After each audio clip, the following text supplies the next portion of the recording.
degree for this Department of Geology and Geophysics, 2007. Seems like yesterday. The same stuff I did then. And he's now working with us as Water Resources Research Center, but doing his work for the Pacific Center, part of the CBS in town. And his area is modeling. And today he will talk to us about interaction between ocean and aquifers. It goes two ways. You can estimate aquifer information from changes in the ocean, or estimate responses of the aquifer to changes in the ocean. And that's very significant in understanding as well as modeling the interaction between the two systems. Without further ado, Thank you.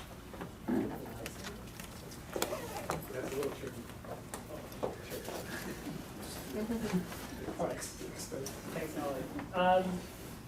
So I already slid a few words into the title, if you've noticed. So I will also include effects of wave run-up. Therefore, I exceeded the acceptable length of a title, which is usually 12 words, so you shouldn't be longer than that. So maybe you can cross out on coastal aquifers in Hawaii, because the tides, I will show you an example of Guam, so that's not applicable anymore, so maybe we're good. Why are we studying the interaction between the ocean and an aquifer?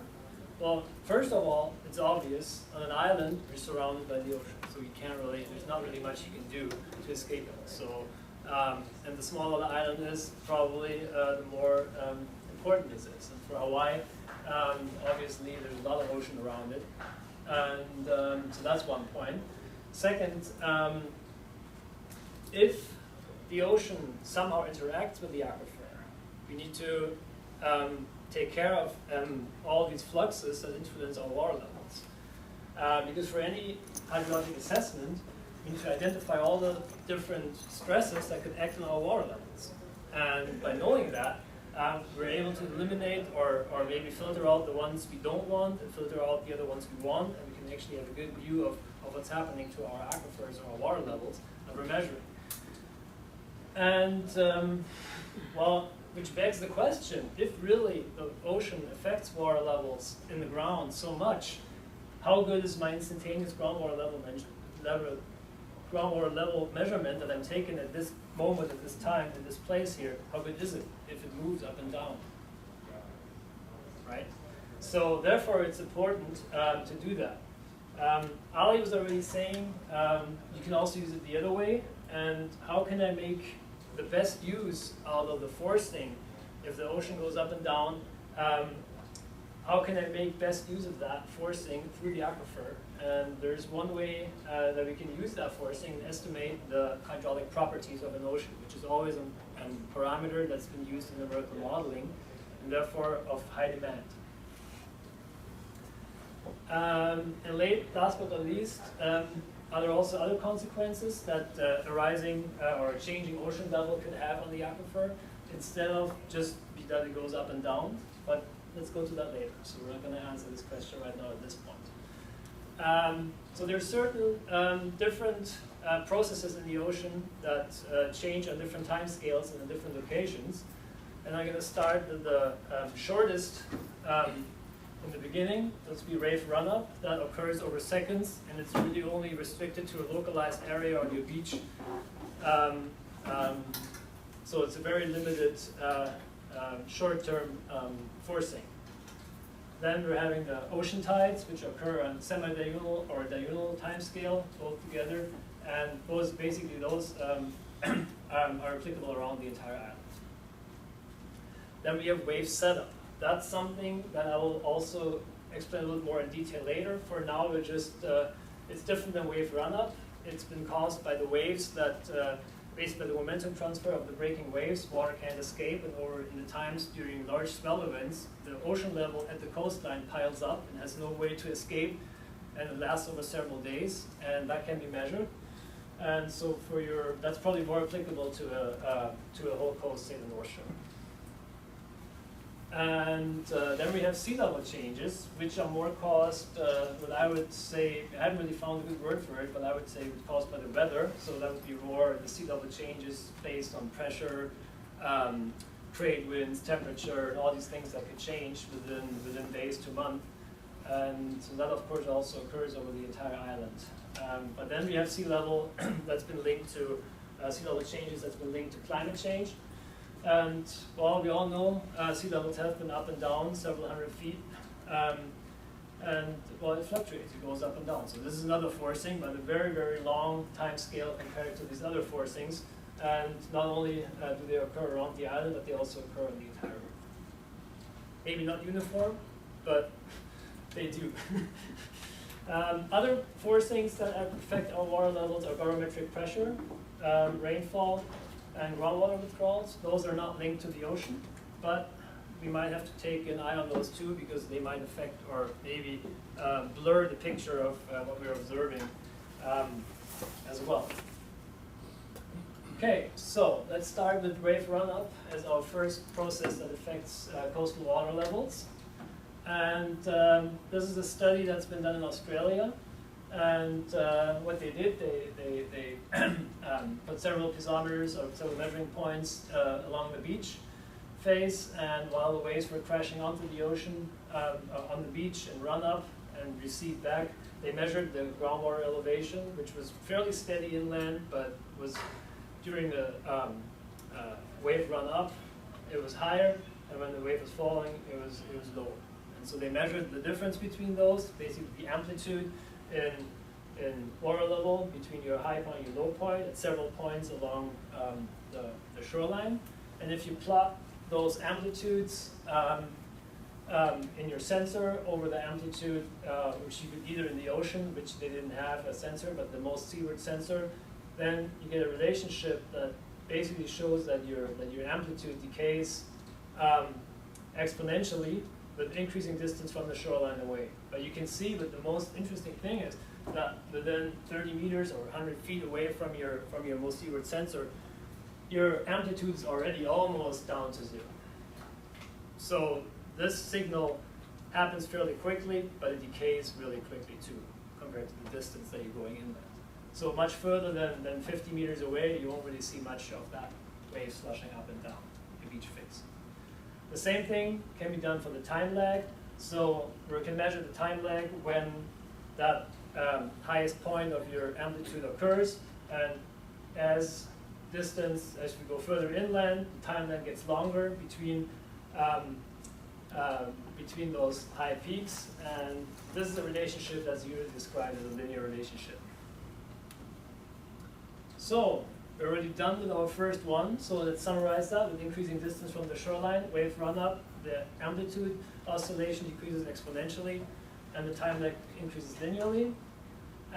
But most of it all, most important, the influence of the wave run-up on the groundwater table is really only within tens of feet from the coastline. It might depend on the beach and the beach slope, and also maybe the magnitude of the waves, but in general, you don't really see much of that further inland. Next one, ocean tides. So this one is a fairly popular topic, mainly because it occurs everywhere.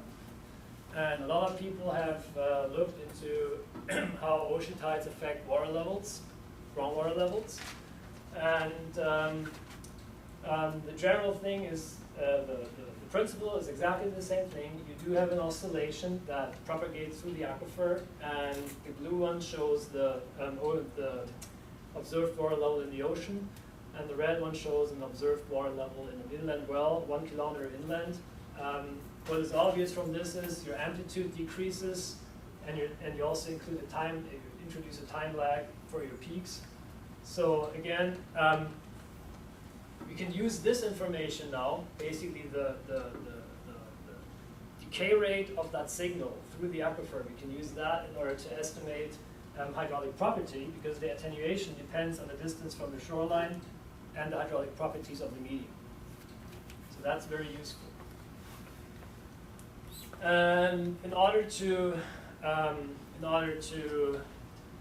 quantify these different the different amplitudes, we have to maybe look a little bit deeper into the tidal signal. So have you ever seen this, the different components of a tidal signal? So we are not, the tides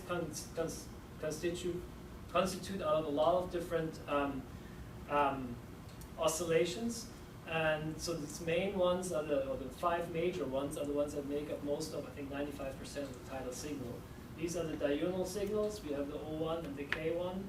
And then we have the semi-diurnal ones with the N1, which is a little bit smaller, and the M2 and the S2. Because the K1, because it happens exactly diurnal, and the S2, because it happens exactly at the diurnal phase, is not very useful for aquifer parameter estimation, because it also is contaminated by barometric pressure, which fluctuates exactly at the same frequencies. Therefore, we usually use the O1 and the M2 for aquifer parameter estimation. Now I can run. This is now the Fourier transform of the ocean signal. If I look for the same time period at the Fourier transform for a well that's inland in Maui. Okay, sorry, I did that already. Then it looks like this, and you can see exactly the same 5 major components that show up. Even these smaller ones that you do see here, they show up there too. The main difference is the amplitude. So all of those now, what was between 15 or 10 and 20 centimeters, now is 0.2, 0.1 centimeter, much smaller. But at 5 kilometers inland, you can still detect all those signals, which is very nice.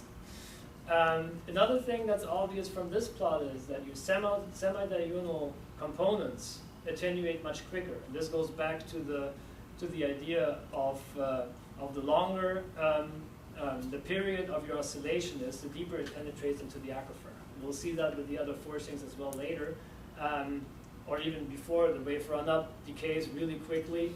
Now we have tidal signal, which occurs over 12 hours.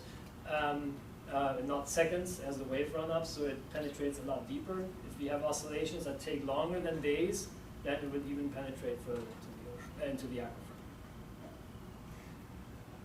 So that's about it. Now we can go into a case study, and here's where I violate my original title again, that it's not the aquifers of Hawaii, so I'm giving a little example of how we can use tidal attenuation for a study in Guam.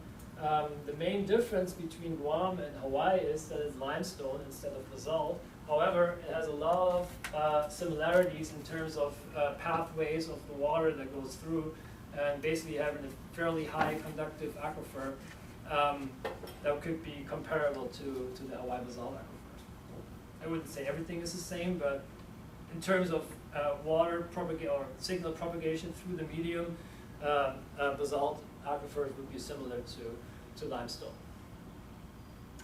And so this was part of a study that the USGS did by reassessing the groundwater resources of Guam, and they set up a model, and they needed to get a hand on hydraulic parameters.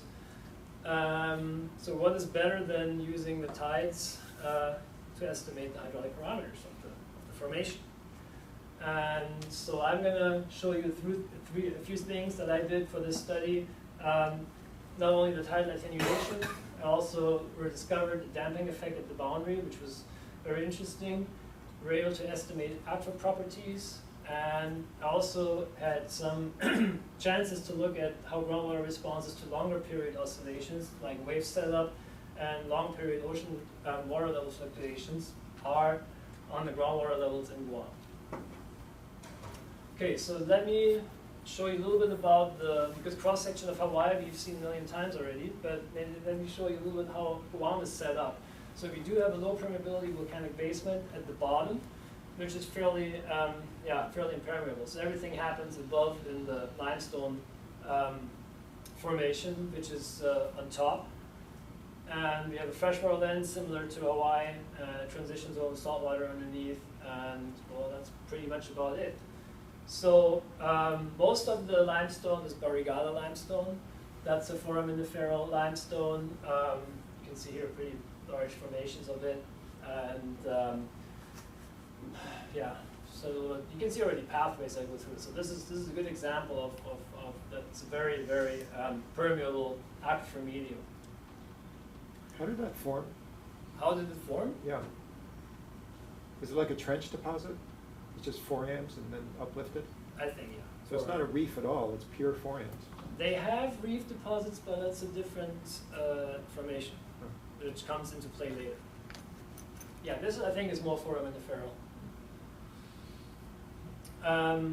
Oh, there's one thing more, the argillaceous limestone, that's the contact between the permeability basement rock and the limestone. That one's usually of low permeability in between and plays just a very minor role. We only have a few observation wells in that, which is over here in this area too. Otherwise, we have a lot of observation points, which is usually not the case. Usually if you do a study, you have 3 or 4 points and then, what are you going to do? You can maybe plot them on the line and it's like, okay, that's it. Maybe you can just infer a few things. But the abundance of monitoring points or long-term measurements is really quite unique. And that's a very good opportunity to study the tidal signal propagation for one. Now, this is the same principle as I showed you before. Ocean tide in blue, then you have 2 monitor points inland. You can still detect the tidal signal, but it's damped in amplitude and it has a phase lag. So this is not new for you because you listened already very closely. Now let's show you, let's start with the time lag for the monitor points. And in red, we're seeing points that are really far away from the ocean, the long time lags, and in green, we're seeing times that really, points that have a short time lag compared to the ocean. And well, as I said before, we can now plot this up as with increasing distance from the shoreline. And well, we can see a pretty good linear relationship between the distance and the time lag in hours for the Barrigada limestone. Then we have the few points for the argillaceous limestone inland, the one up here and these 2 down there. Also pretty good. I mean, at 3 points, you can always argue you have a good relationship, but it's good enough. But there's one thing that's quite odd to this thing. What is it? What's wrong with this relationship here? What do you think the time lag would be at the coastline? Close to 0. 0. Exactly. Time lag at the shoreline should be 0. Is it 0? No, we have points that start at 4 hours. What's going on? Did somebody screw up measuring and just taken the right time and they put the data logger in? Is it coming from the other side of the island? No, that's not it.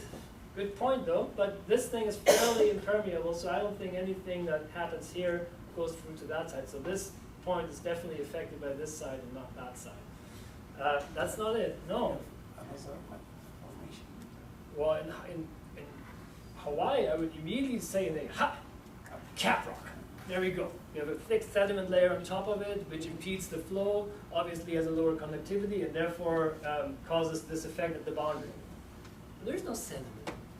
This is a steep cliff. This is all limestone that goes fairly steep. There's a few beaches, but that's not what's causing this. So what could it be? So Bert talked to the guy on Guam who was part of this study, and he's like, well, this is really odd. This is really, really interesting. And so we went back and started to revisit the geology of how the island's been built up. And he said, you know what, there's another limestone up there, but we never really paid much attention to it. We don't really know where the contact is between it, and we know it exists, but we haven't really mapped it out. We know where it is at the surface. It's called the Mariana limestone, and that's reef and lagoon deposits. But it has never really received a very important point in, or never really thought that this plays a very important role for the groundwater flow, or for the hydrology in general. So if I now go back to this picture, and if I delineate all the wells at the coast, which I believe are right at the depth that go into that Mariana limestone, I'll come up with this zonation. And if I now transform these wells and say, okay, these guys are a different unit, what happens then? My relationship goes through 0, and I have an explanation for why the tidal signal gets damped to around 4 hours at very minimal distance from the shoreline, because we have a unit around the island that acts like a rim, that acts like a barrier, and decreases that propagation, or diminishes that propagation so quickly that once it's in there, then it propagates at the same rate, but it has to travel through this and gets really damped. And that was, I mean, for me, that was like, okay, well, that's cool, but the guy in Guam was like, this is extraordinary, we have to rewrite the geology books. Kind of, not really, because we didn't discover new formation, but we didn't discover they didn't discover the significance of this formation in terms of hydraulic, of the whole conceptual groundwater flow model for Guam. Could I ask what it is about it? What's caused the dam? It's just a lower, Is it the Mariana limestone is consisting of more, the reef is pretty much similar to our caprock. It has more finer grained materials in there and therefore less pores or less open pore spaces where water can travel through, and therefore has a much lower hydraulic conductivity and acts as a dampening unit. Is this still foraminiferal limestone or is it something? Yeah. No, this is more reef deposits. So this thing, here's a picture of it. That looks like two, reef and lagoon deposit and Mariana limestone, are those two different things, or are they the same thing? I think within the Mariana limestone, they're probably both of them, but they probably merge together into one, Okay. as one unit. But you can probably distinguish both of them if you wanted to, and get more, add more detail to that. So that explains our time lag. Let's look at what the tidal efficiency, that's the same thing as what I showed you before, where the amplitude decays. So tidal efficiency is nothing else than the tidal amplitude in your well over the tidal amplitude in the ocean.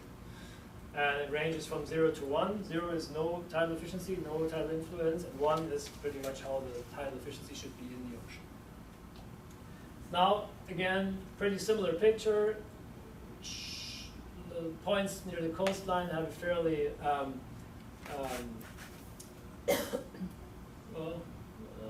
not really. Okay, anyway, let's show you the plot of the,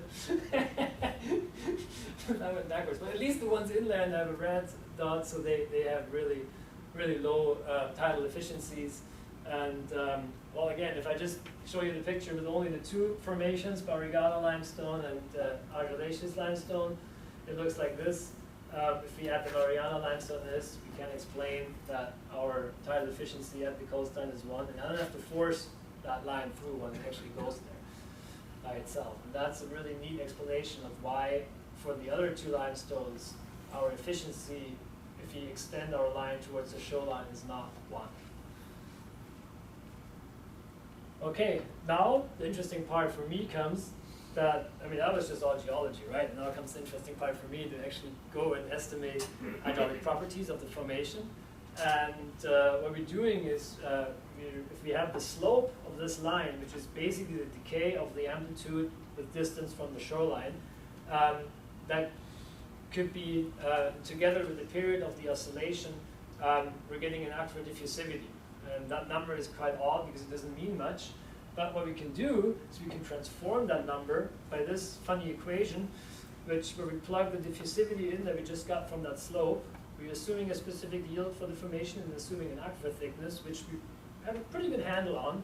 So, and then that will give us the hydraulic conductivity value. That's what's needed for the numerical model to plug in to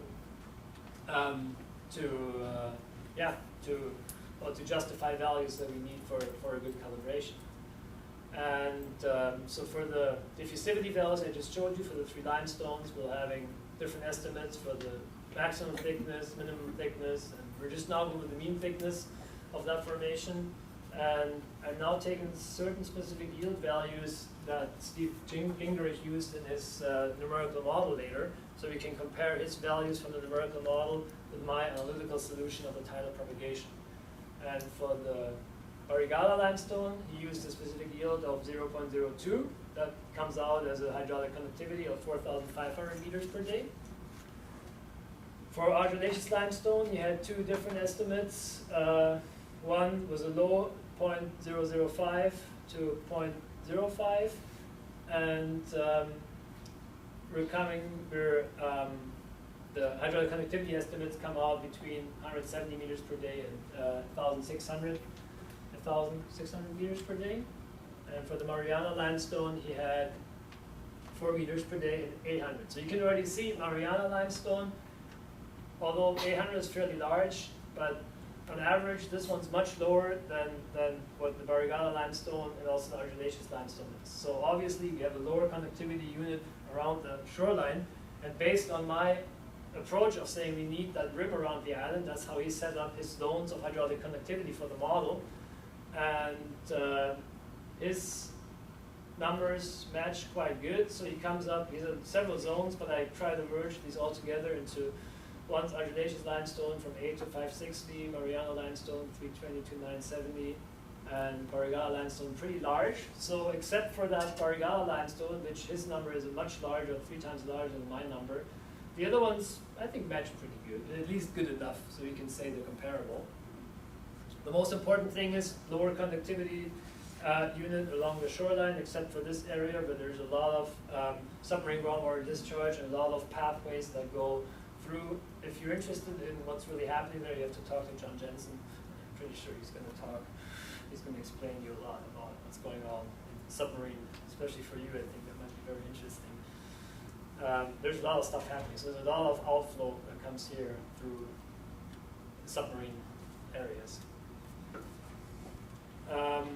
So this, yeah, is pretty good for what we did already. So let's now move back to time series analysis, and let's see what affects the ocean water level, since we're doing more than just estimating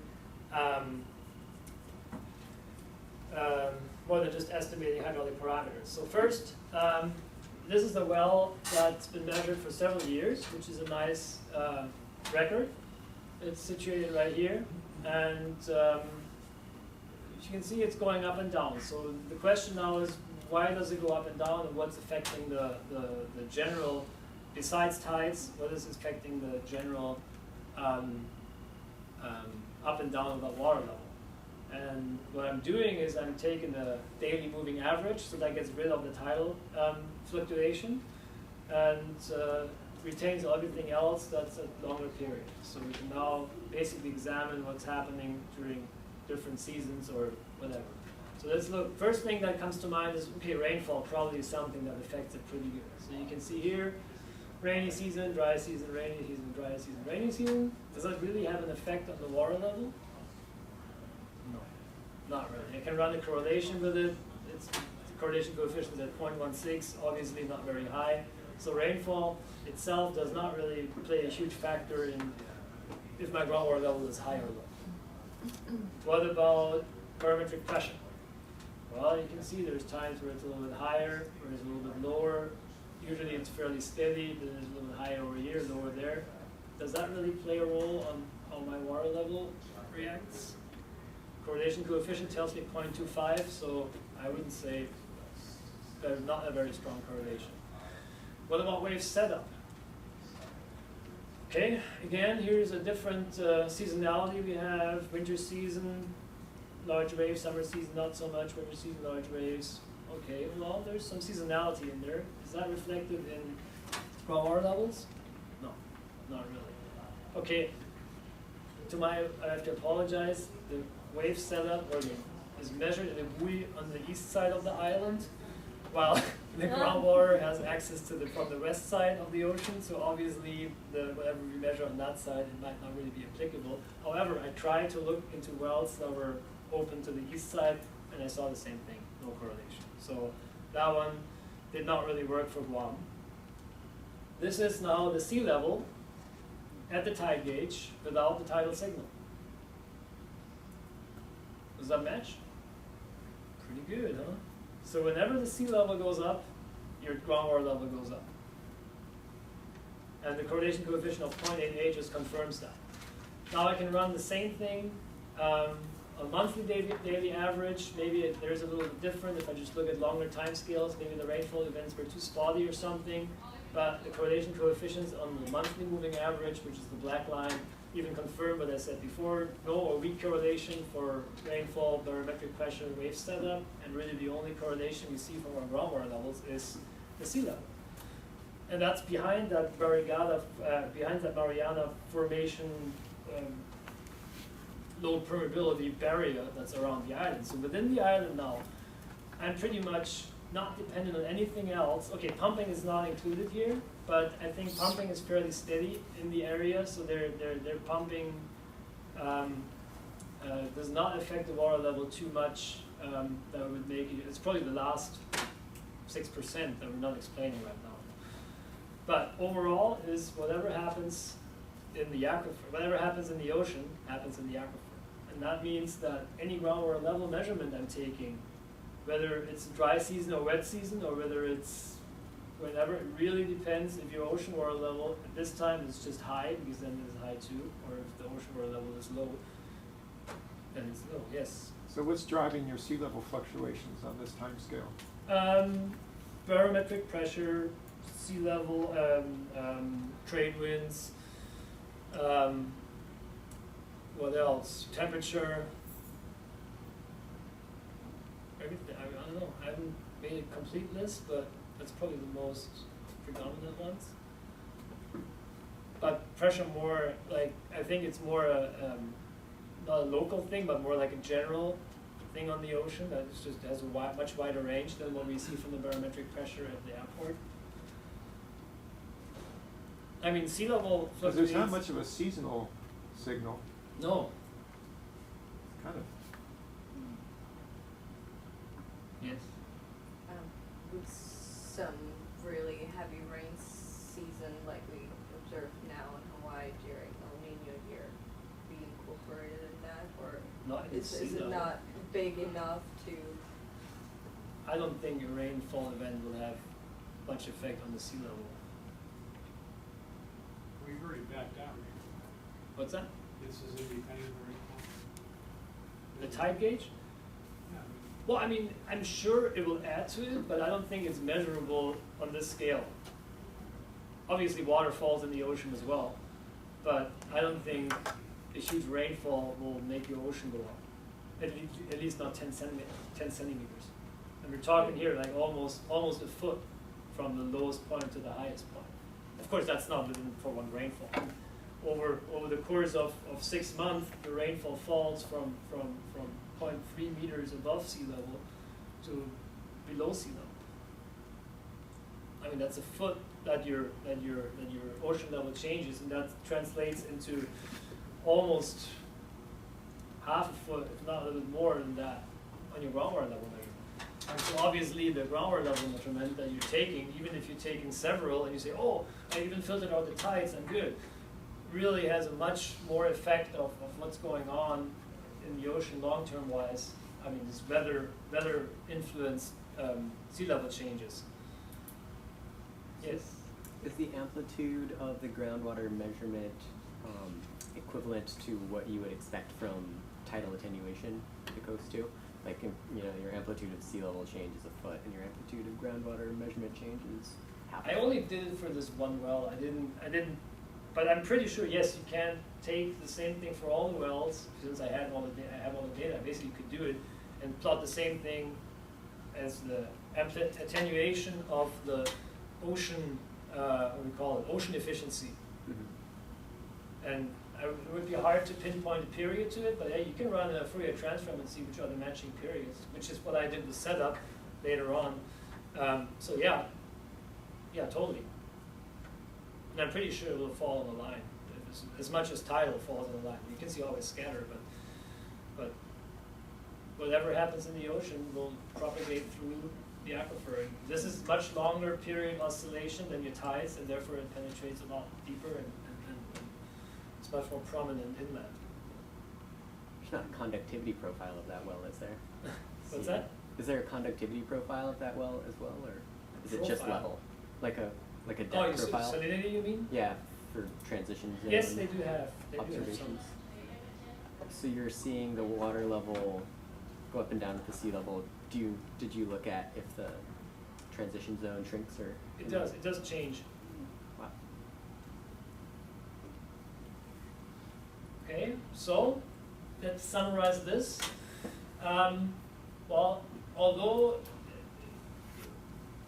even the geologists in Guam believed that it was necessary, but before the study, but we found out that the northern Guam lens cannot be represented in a single limestone unit, so we need at least two in order to explain what's happening inland.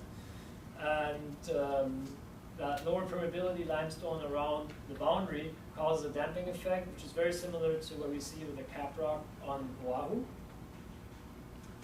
And the good thing is that we can not only use the tidal response to identify different aquifer properties, but we can also found a new important hydrogeologic unit, and which will help us to explain the conceptual groundwater model of the area. I explained already why wave setup didn't correlate, but it also didn't correlate for wells on the that are open to the coast where the wave setup is measured. And but the most important point, I think, is that groundwater elevation is mostly influenced by the aperiodic monthly ocean level fluctuations. So whatever you do as a synoptic water level survey, and you do a good job about filtering out the tidal influences, you still have to deal with that ocean fluctuation, which really affects the height of your groundwater lens. Okay, and well, the results were used for calibrating the regional northern Guam model. That's been published in an individual report. But, well, that concludes the second topic. Now we have time for one more. You can choose wave setup or sea level rise. Hands up for wave setup. Can you do Or we can do both and do the full hour. Fine with me. I have nowhere to go. Traffic's not going to go down till 6. All right, wave setup. This is part of my dissertation study, and in a similar way of how we just discovered that the long period ocean fluctuations also affect the groundwater elevations, I was able to see that someday I was just sitting in the hotel waiting for the field work to continue on Maui, and I was thinking, geez, I somehow need to connect surfing better with my studies. And I was like, why can't I not just run a correlation with the wave height and the groundwater levels, because I have them, and see what happens. And I did it, and I found a correlation. I said, like, this can't be. Why would the wave height, just the pure wave height that the Waimea buoy measured, be correlating with my groundwater levels in central Maui? That didn't make any sense to me, but it did. It's like, okay, let's investigate this further. And so part of the study was to investigate tidal properties. I'm not going to go into, I'll show you the results later on, but I'm not going to go into that for these 4 wells on Maui. But I also had the data, and it could do the similar thing and look at the influence of wave setup. So what is wave setup? I think I didn't even know about that word before I started studying. So wave setup is the specific term for the momentum transfer that occurs during breaking of the waves, and that causes the overheight at the sea level, basically because all the water that comes in has no way to escape, and it keeps on piling up at the shoreline. It's not very much, but it's measurable. And they did a few studies to measure this, and so I wanted to find out, can I also look at this and investigate the influence of wave setup on groundwater levels, and can I use it similarly than the tidal signal propagation to estimate hydraulic properties? So there's one study that occurred right at the same time from Oliver Vedder from the oceanography department, or at that time, formerly oceanography department. And he estimated wave setup. He set up a bunch of sensors up in Mokuleia on the north shore of Oahu, and found that in the shoreline area, that the overheight of the ocean level was about 1/10 of the wave height. So it's basically just a simple scaling factor. Whether it's 10% or 15% or 20%, honestly, I don't really care, because I only look at the propagation through the aquifer. I could put in any number, it doesn't matter. So I could even use the normal wave height measured at the buoy and just run with it, because I don't care about because I divide it by, it's a ratio anyway, right? Between 1 and 0. So it doesn't matter if it's that much or not. There's another more complicated relationship that was developed by Stockton, but I'm not going to present this in this presentation.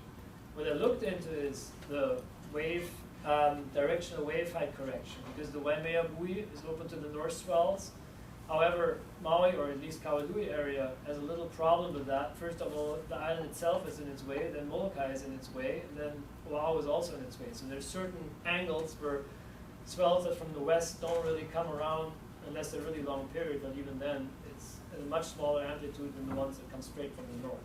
So what I did is I applied this directional wave height correction from Mark Merrifield that basically transforms the wave height and the direction from the buoy to the area of Kauai, which was useful. So I thought that was a lot more, that was at least better than whatever ratio is here. This one gives me a better way of when it's, because that would basically filter out the west swells and favor the ones that come more from the north.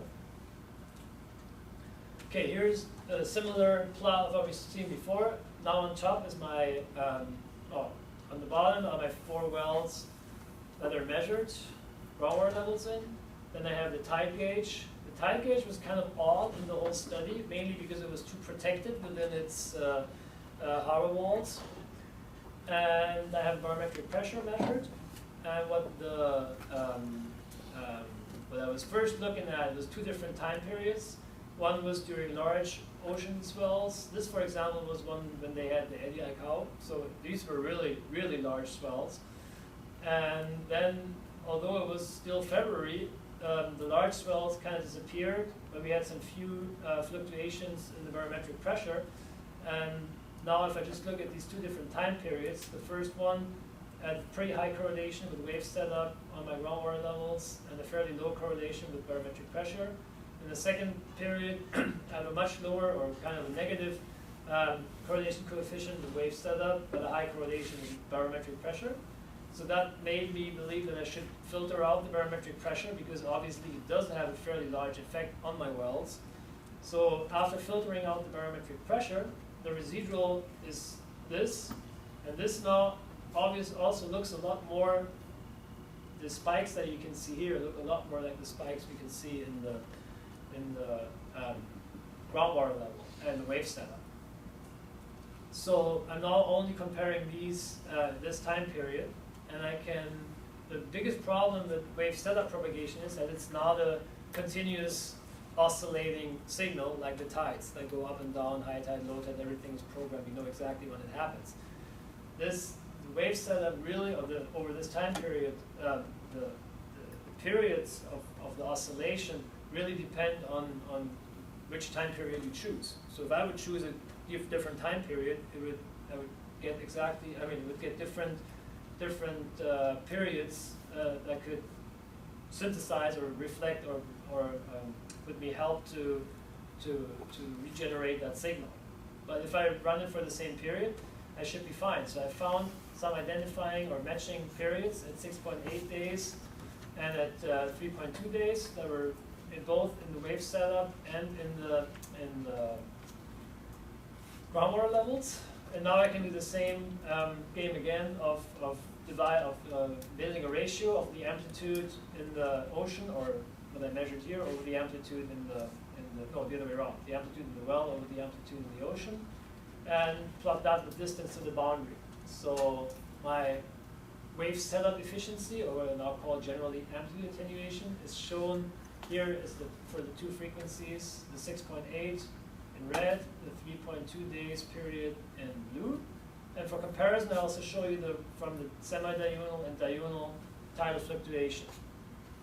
Well, it's a pretty good relationship, so those also decay. What's obvious from this now is that the longer my period of oscillation, semi-diurnal, diurnal, 3.8, 6.8, 3.2, 6.8 days, the longer that period gets, the gentler that slope is, which means the less of a decay we have. So the signal at now 5 kilometers inland is already at 10 to the minus 2 for the semi-diurnal fluctuation, but it's only at maybe 0.2 only for the wave setup, for the long period wave setup propagation. So that is pretty good. And that's basically, it's simple physics that the longer the oscillation is, the deeper the characteristic length scale is, and the deeper it penetrates into the aquifer. So the same thing we can do for time lag, and again, quicker decay with the semi-diurnal tides and less decay or less time lag for the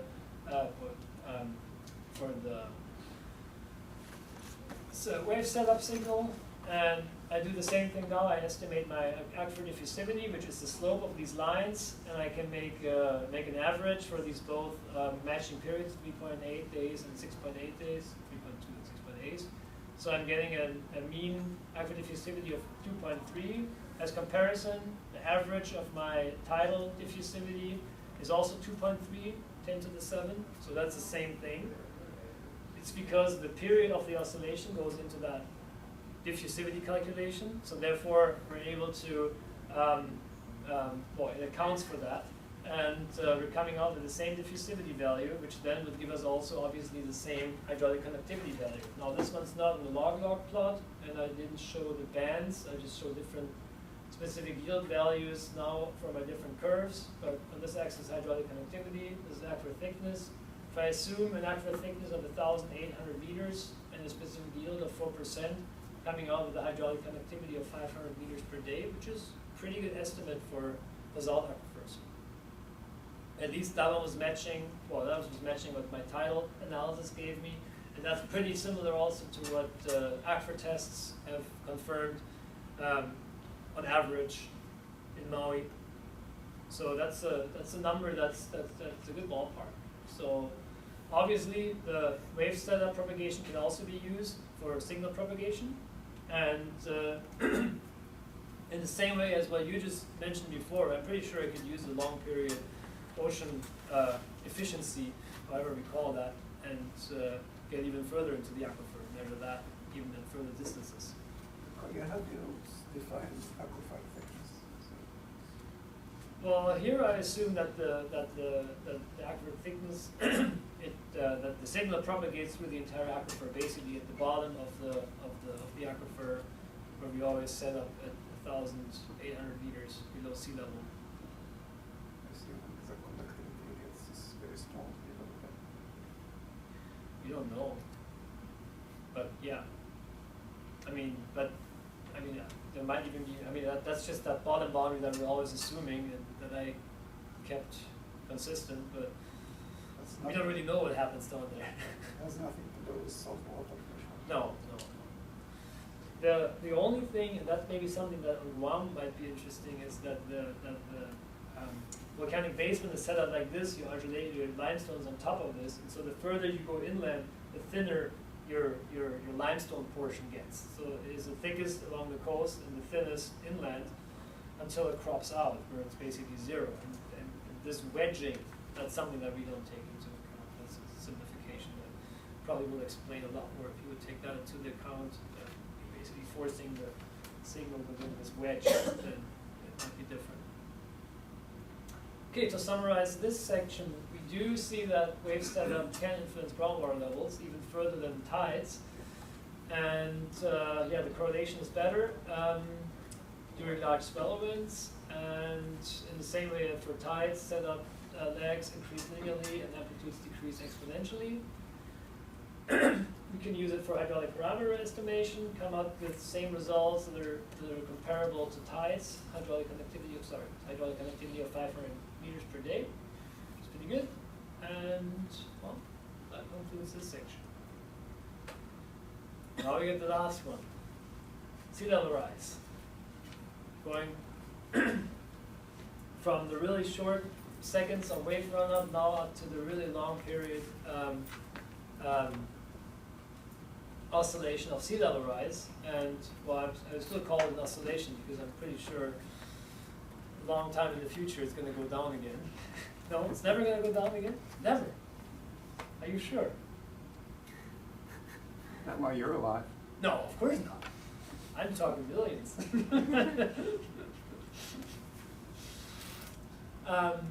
Okay, well, maybe let's stick to sea level rise now, because that's more important for our lifetime. So obviously climate change is affecting sea and air temperatures. Those are rising, and glaciers and ice sheets are melting, which causes the thermal expansion of the ocean water, and in return sea levels rise.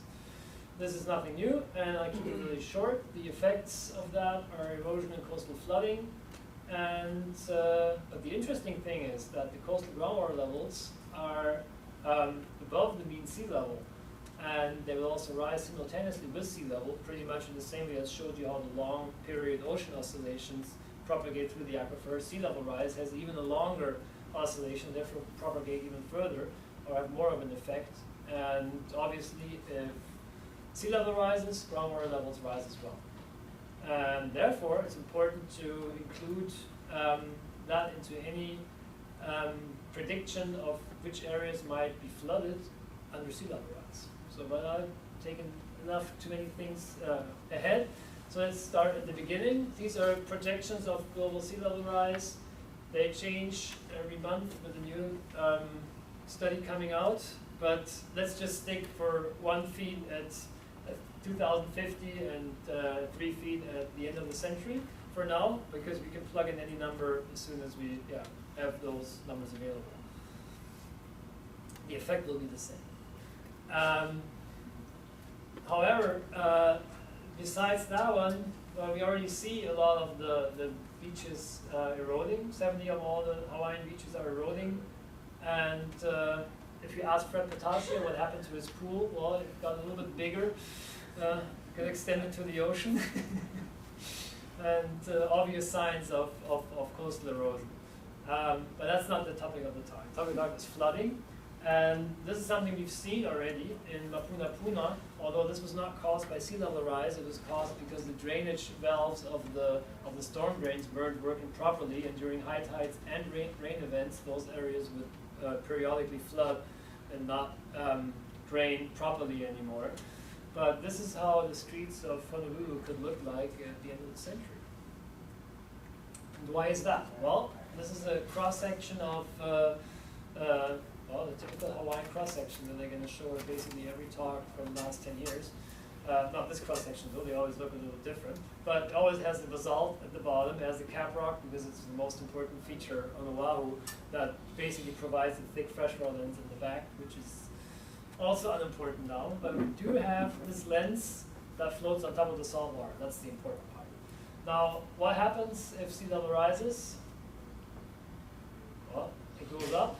But also your freshwater lens goes up, because the freshwater just floats on top of the salt water. So it will be just a displacement of that lens upward. But the effect of that is that all the areas that before might not even show up as a flooded area because the mean sea level is still below it. Okay, in this case not, but these guys would not be flooded in a scenario where I only raise my sea level. But if I include the groundwater table, these areas are flooded. So that's a really interesting effect that we call groundwater inundation that appears because we consider groundwater elevation into that calculation. And okay, let me show you why this is important. The groundwater table in Honolulu sits really close to the surface. This is a hole. This is for a construction hole. You can see the groundwater table down here. It's about 3 feet away from street. So this was measured at I think at right around what is it called? Low tide. So if we add a tide to that of a few, say a foot, and add 3 feet of sea level rise, these guys would have wet tires. Okay. So this is a lot of technical stuff that I'm just gonna ignore. But I'm gonna, I did the same thing. I did calculate the tidal efficiency for the area because I needed that for my groundwater height calculation. So I took a few measurements, calculated the tidal efficiency for all of them. There's a lot of scatter in there, but also the caprock is very diverse, has lots of different properties, so this is reasonable. And so I started calculating from a few measurements that I had what the groundwater table in the caprock would look like. And these are my estimates for dry years in red, then in blue would be the estimates for wet years. I go somewhere in the middle, I add that tidal influence in there. So at high tide, at mean high water, I would be at this height, then I can add that influence, how that decays, and basically comes close to that normal groundwater length at a certain distance inland where the groundwater, where the tidal influence is not important anymore. And if I take this black line now and apply that linearly away from the shoreline, I can make a very crude estimation of how the groundwater table looked like in the cap rock. So this is very just a 1D model applied through a very diverse region with diverse properties. So obviously there's a lot of improvement necessary, and Shelley's going to work on that. It's going to present us next semester what the improved detailed look is from this area. But for now, we're just going to stick to that simplified one-dimensional solution and just take those groundwater levels and now run the same flooding scenarios if you raise the sea level and see which areas are inundated. So this is how the area of Waikiki and Ala Moana looks like if we're not taking the groundwater level into effect. So at 1 and 2 feet, not really much is happening. At 3 feet sea level rise, there's a bunch of areas that get flooded just through marine inundation. So water needs to enter the ocean part and make its way through the streets into the back portions. Now, if I add the groundwater table, no, What about that little area that's this is not a canal. No, over What? to the right. This? That's not connected. It's a canal there. There is a canal that doesn't show up in the thing, but Okay. there's a canal. But good point. This is what happens when I include groundwater inundation. It's a bit more. It's actually 50% of the flooded area that we now see is due to the groundwater inundation. So at 2 feet already, we do see a lot of areas, because we don't need to have the connection from behind, and we have this overheight of the groundwater, slope and groundwater table, that all of a sudden goes through. And so a lot more of the area gets flooded compared to what we see without it. And therefore, it's very important to include groundwater table into your flooding scenarios. Especially if you think about the rail. I mean, those guys come from ever, they don't know nothing, and then all of a sudden they forgot their rubber boots. They come out of the station. Yes? When you say flooded, do you mean a few centimeters of water, or are you talking how much water is flooded? Oh, that's not in those considered. areas? It's just like if that, it could be a few centimeters, but obviously the closer you are to the ocean, and the earlier, if it already occurs at 1 foot, then at 3 feet, that one is at least 2 feet thick. So, yeah, but I only make the increments, and if I would make increments, smaller increments, I could probably estimate which areas are how high, how thick the flooding would be. But yeah, it's not much. They wouldn't drown. But it's noticeable. And I mean, cars can get stuck. I mean, that's all. But what do you do if somebody has an emergency, drowning victim here, shark attack, something? Your emergency vehicles need to come in, and there's no way to get in and out. Everything is underwater. Helicopter maybe. Just to think about. Okay. Also, if you think about Kaka'ako, I mean, such a nice area, right? So a lot of people choose to live there. Now even more. There's a lot of stuff happening down there, and it's going to be a very hip neighborhood. Already is a very hip neighborhood. So to summarize, groundwater inundation is taking the flooding of the areas that are not directly connected to the ocean, and sorry. I skipped this. This is boring. Okay, this is interesting.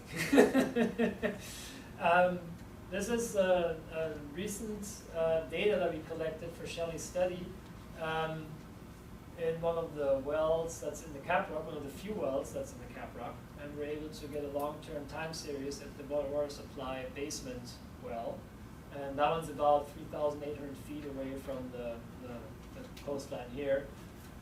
And I want to show you what, similar to what I did before in Guam, what influences the groundwater level. And you already know what's happening, because if you take away the tides, probably the long period ocean level fluctuations are the ones that are most responsible. And And sure enough, this is, the blue is what we measure in the well. So we do see high tide, low tide, and so on. But we also see other fluctuations that are not related to high tide and low tide.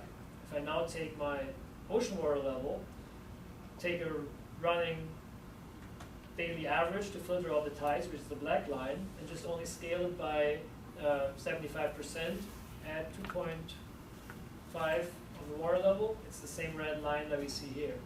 And so that red line pretty much resembles the black line. So at 4,000 feet away from the ocean in the Capra, the water level that we're measuring really depends on what's happening in the ocean. Similar to what we saw on Guam. And again, to verify what's happening with barometric pressure, well, not really much going on. What's happening with rainfall, also not really much correlation. But one thing that's interesting in this thing, you might remember, well, it was 2014, so you might not remember, but Hurricane Iselle and Hurricane Ana, those two events are sticking out here. Why is that? What happened during Hurricane Iselle? Anybody remember? No, not rainfall. Lots of winds. We had lots of winds, storm surge coming up, which is similar to wave setup. So over a period of a day or a few days, waves get slashed up on the southeast coast, pile up the water levels, and this is what we see here. Ding, ding. So our wave, I wouldn't call it really wave setup, but it's more like a storm surge that comes up and transforms. But not much rainfall during Hurricane Iselle. What happened during Hurricane Ana? Not much wind, but lots of rain. So tons of rain, but not much wind. So no storm surge, but a spike in water levels. So for a short time, our groundwater levels deviate from that long period ocean oscillation, spike up by about 0.3 feet, and then recede in a typical recession, fall back to the normal levels. But other than this large event where the hurricane brought lots of rain to it, not really much difference from the book. But you have a even bigger rainfall spike there before Hurricane Iselle. This one, but Yeah. that was only at Mauna Lua, not really much at downtown, right? This is more up in the towards the mountains. Okay. So probably because the Punch Bowl and airport don't really record that much rain, I would think that those the rain didn't really make it down to the Capra. My guess. I don't know.